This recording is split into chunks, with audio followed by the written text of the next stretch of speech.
Hey, deserving listeners, 90 Day Fiancé. Let's watch. I have a lot of things that I need to work on myself.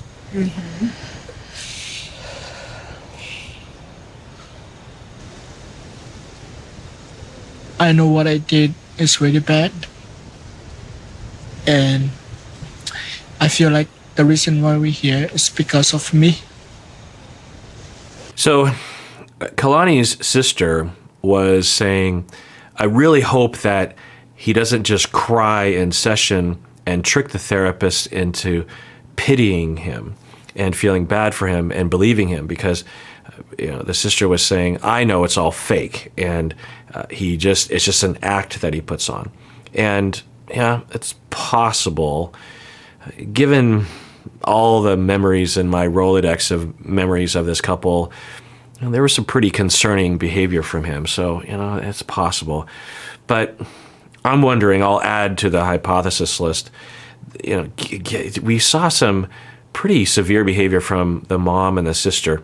Now, it's also possible that the mom and the sister were playing it up for the cameras, but I don't know. There seems something was going on in his family. It's hard to know if we could even hypothesize, but it's possible that Asuelu has a lot of traumas regarding being made to feel like he is a screw up and that he is a terrible human being and a worthless, rejectable human being. Who knows?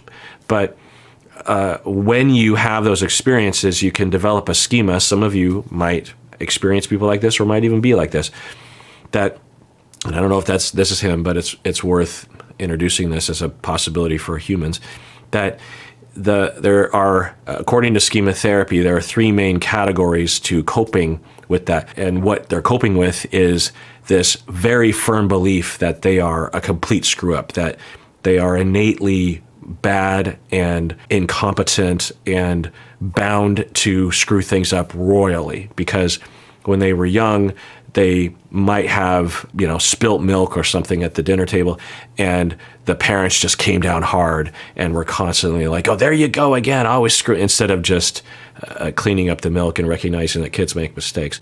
So it's possible, let's just say, well, what I'll say is, for people that go through experiences like that and they develop a fixed part of their personality, it can change over time, but it becomes fairly stable over time, that I'm a screw up, there's something wrong with me, no one will ever love me, and I'm incompetent, and I'm always going to screw things up just because of who I am, not because of mistakes I made or circumstances. I am a screw up at my core. Some of you might be able to identify with this. And there are three ways of coping with these sorts of schemas. One is to surrender, which is potentially exemplified by this, where the individual just says, you know what, I am a screw up and there's no use fighting it. I might as well just lean into it and maybe purposely screw things up because everyone knows it's going to happen anyway, and that's what I do. And when he was stressed out, Asuelu, he might even be like, well, I'm being treated like a screw up again, and she's talking to me like I'm a screw up, even though she might not be that severe, but any kind of criticism he might interpret as like, here we go again, I'm always a screw up. Well, you want to see a screw up? Fine, I'll cheat, and I'll crash the car, or I'll get fired at my job, or I'll have a meltdown during my son's birthday party. And fine, I surrender, I'm a screw up, fine. They're not really surrendering, meaning that they're not just handing themselves over to the schema, they're halfway handing themselves over. There's another half of them that is very upset that this is happening. They don't really agree. They're very conflicted as they go down there. Okay, so that's one way of coping, which Asuelu might be exhibiting. The second type of coping is to avoid situations where screw up or non-screw up would be a question. So you would avoid any kind of task or job or situation in which people could evaluate you. You might be very quiet or work at jobs that are very easy. or avoid relationships where they might know you well enough to be able to comment on those sorts of things. Or if an evaluation is coming up at your job, you quit before you get evaluated or something. That's avoidance. And then the third style is to overcompensate. And one of the styles of overcompensating would be to be perfect all the time. Like, I'm never going to screw up, because deep down I know I'm going to screw up, but I'm going to be a perfectionist, and I'm going to constantly be beating myself up and making sure that I'm always doing everything exactly right. These people can be prone to obsessive compulsive personality disorder, people with flaw shame, this kind of thing. They can also become servants to other people. I've talked about butler syndrome, where these individuals will just serve other people and be perfect for someone else. It's a way of overcompensating. Or they might overcompensate by criticizing everybody else and distracting everyone in their minds from how much of a screw up they are. So I just want to point out that that's a possibility in life that you can watch out for and get therapy for. And it's possible that that's what's happening right now. And when Asuelu is faced with the data and the acknowledgement in his heart that he is once again a screw up, then he has legit remorse or pain.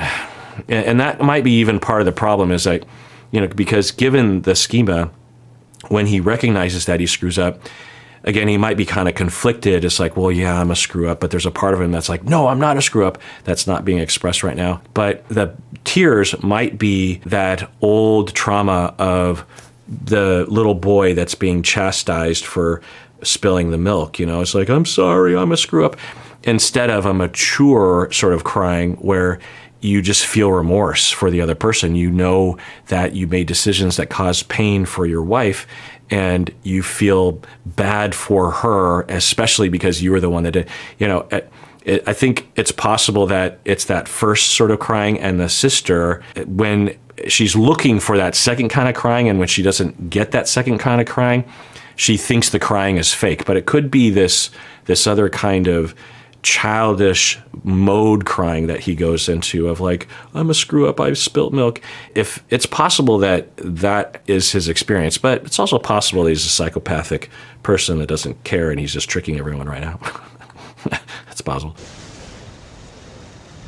I just need to get the answer of my own problems that I have. So you're really here to find out the why you do all of these behaviors and Yes. why. Good. The other doctor is reflecting and, getting confirmation, listening well, that sort of thing, as a good thing to reflect, another good thing to do as a therapist. He supposedly just kissed someone, and how I found out was he was FaceTiming me and he stuck his tongue out and his tongue was white. And he's like, what is this? And I was like, that's a yeast infection. You have thrush. And there's only certain ways you can get it. So you either kiss someone here or you kiss someone down there. Wow. That's quite a detail. Yeah. I'll add that to the list of how infidelity is discovered. I've never heard that one before, but I have heard similar sorts of stories, like someone will develop a staph infection or some other kind of infection that isn't necessarily associated with sexually transmitted infections, but could be that. And then the victim of the infidelity, the Kalanis of the world, start digging more and figure it out. Or the perpetrator of the infidelity will feel so bad because this ongoing infection is going on their body that it's really this constant reminder of what they did was wrong, and they run the risk of infecting their partner, and so they come clean because of that. But I've never heard of that specific sort of vector for discovery. That's a wrap. I don't want to do this anymore. Like, I can't deal with that. So then to make it even or fair, then he said I could have a hall pass and then I could go kiss someone if I wanted to. Huh? But he only told me that because he thought I wouldn't do anything. A hall? Okay, so I'll give this scenario where that could have maybe worked or at least been neutral, in that if you, okay, I'm really trying hard to see this in any way other than that wouldn't be what would be advised. That he's apologetic for cheating, and she, and even the way that it went down, how he did it, and then the way he admits to it, it just has a vibe of he's the child and she's the mother. That is their dynamic, right? And anyway, so he tells mom that he made this mistake, and then she's like, "I'm done. We were already on rocky ground to begin with, and now I'm done." Especially when you start thinking about STIs being introduced into the family and the kids, this sort of thing. Anyway, so she's like, "I'm done." And then as a desperate act, according to Kalani, he's like, "You can kiss someone else." And thinking that she wouldn't. Like, she would say, "Oh, well, I'll accept you back, but I won't use the hall pass," or something. But it sounds like she did. And yeah, if a couple had come to me saying that was their solution to the infidelity, I would say, just break up. Either break up and just have that be that, or actually try to recover from the infidelity, which is going to be hard, particularly for Asuelu. I don't know if I showed it, but Asuelu earlier was saying, "I'm here to figure out what's wrong with me." Now, you could interpret that, I think the sister would interpret that as a ploy, as a smokescreen, as a fake. But I think it's possible. And best case scenario, when I have a couple come into my office and they are wanting to recover from infidelity, best case scenario, the cheater says things like that. It's usually only halfway there, in that they're particularly remorseful in the moment, because the typical story is they're caught in the cheating, and then the victim of the cheating says, "I'm done," and then the cheater says, no, let's go to therapy, well, let's figure it out." And then the victim of the infidelity is like, "Okay," and then they go to therapy. So the cheater is very motivated to try to make things work, and very motivated to recognize that they have something wrong with them that led to the infidelity. But it's temporary, and it might be real in that moment, but once the dust settles and the relationship becomes more stable, the cheater might forget or disidentify with the part of them that wants to really explore things for themselves. So who knows, maybe Asuelu's in that kind of state, but it can be capitalized on, is my point. When a couple comes in, it's a good time, now that you're an open book and you're willing, let's look at it. Let's not berate you. Let's not make every problem in this relationship about you and your behavior. You were the one that cheated, but the ongoing issues in this relationship are probably a two-way street and all like that. So while you're in this state, let's really do a lot of work while you're motivated to do that. And then once the motivation starts to wane a little bit, let's try to remind ourselves as to why we got here and why we were in that state. Let's not try to completely go back to our original defensive avoidant structure.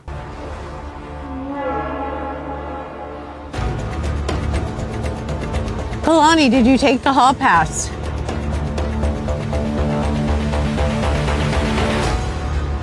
I did take the hall pass. You did? Damn, I wish I had your guts. Yeah, this plays into a very common, what I'm going to call misunderstanding or problematic paradigm that people have in situations like this. It's like, well, he cheated. It's almost like people think on the level of the way we would in grade school when we're on the playground. It's like, well, he pushed you down, so you get to push him down, right? That's what children think. And this notion of, well, he cheated on you, so you get to cheat on him. Yeah, that sets it right. Well, what's the goal in life? Is that really getting you to where you want to go in life?